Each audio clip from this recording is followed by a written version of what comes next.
pasó? ¿Qué pasó? ¿Qué pasó? Welcome back to Matador's Joint. Today we're going to be telling a story. So kick back, relax, get a joint, pack your bowl.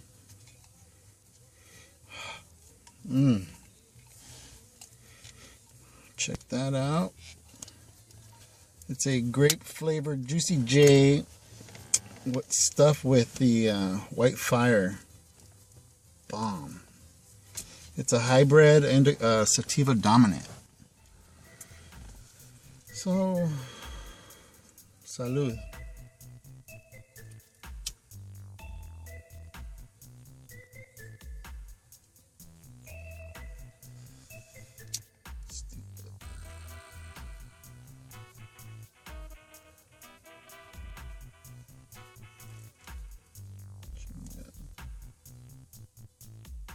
Hope you guys are having a happy holiday.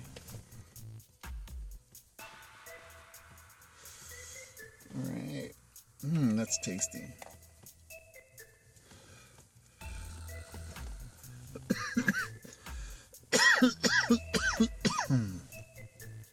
This is my first.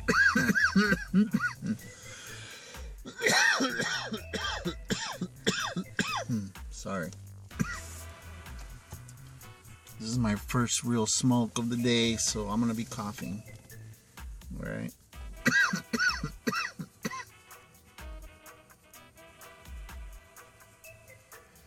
Before I get the story started, I would really appreciate it, like everybody says, if you can hit the thumbs up over here, down here, right around here. There's a little thumbs up or a thumbs down. Hit that thumbs up. It helps me out. Okay, I keep looking over there. You're right there.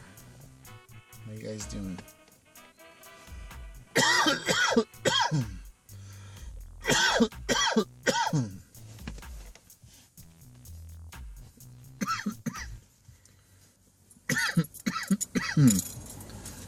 I'm wearing a couple gifts today. Actually, this was from the homie Patty Perry Art. Check her out on her channel. I want to give away for Halloween, and this was a part of it. It's a grinder. And this was gifted to me by OG Purple. Check her out also. Very cool people.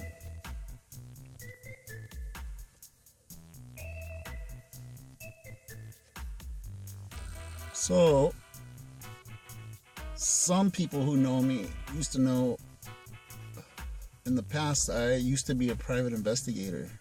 Ooh. Yeah. Probably about 15 years ago.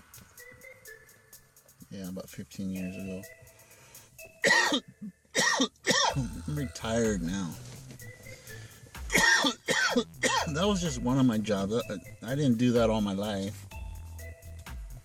I got bored too easy, so I'll save those stories for other videos. But this one was a story about when I was a private investigator. There were mostly cases of insurance fraud. Like, oh, my neck hurts and they are receiving disability from the state, and the company's pissed off because they've heard through the grapevine that they're not hurt. So then they hire me to, I'll get a case file. Whoop, sorry. And I'll explain that in a second.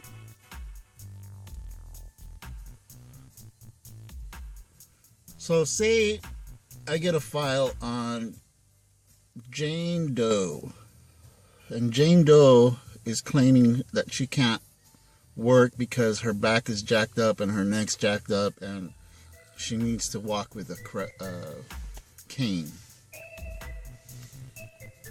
So then they give me the case file. I have her name, where she lives, her car, her license plate, a lot of information. So then I'd case out the house, normally around 4 in the morning.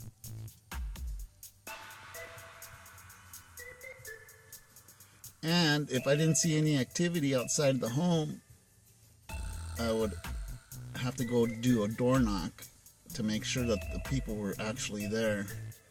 Now this occurred within a 3-day surveillance, but it was broken up throughout the week, just to make sure that the client was there at home and not screwing off.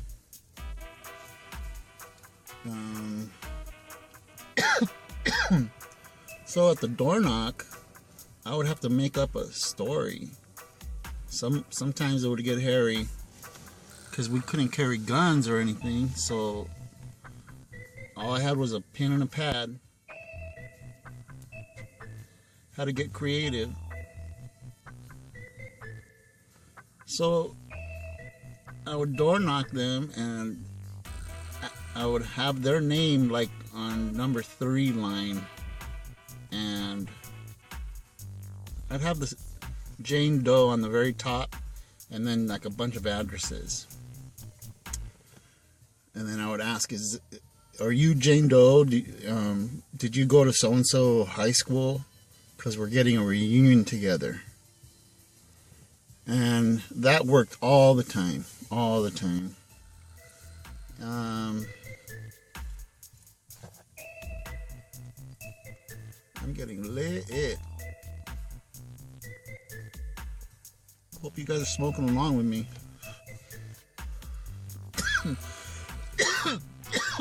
Okay, so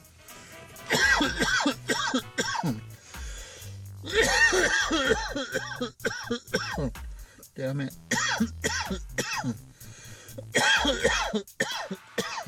Woo. So the story I was going to tell you was I had a case of this guy who every night when the wife would go to school, homeboy would disappear.